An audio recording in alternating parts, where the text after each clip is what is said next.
Hi, this is Marianne at the Orange County Coastkeeper Garden, and I'd like to share with you 3 garden tools that you should definitely purchase to make your time in the garden easier and much more enjoyable.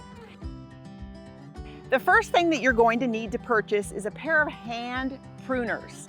This is the main tool that you'll use in the garden to snip and shape your plants. The other tool that's very important that you buy is something like this. This is called a hori-hori.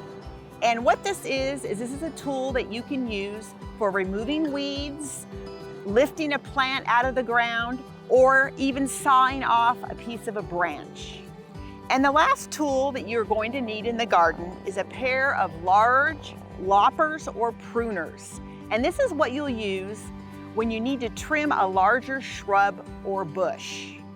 I hope that you found these tips useful. Be sure and follow us on social media for more weekly gardening tips. OCisGardenSmart.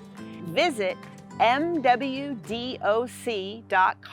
for more information.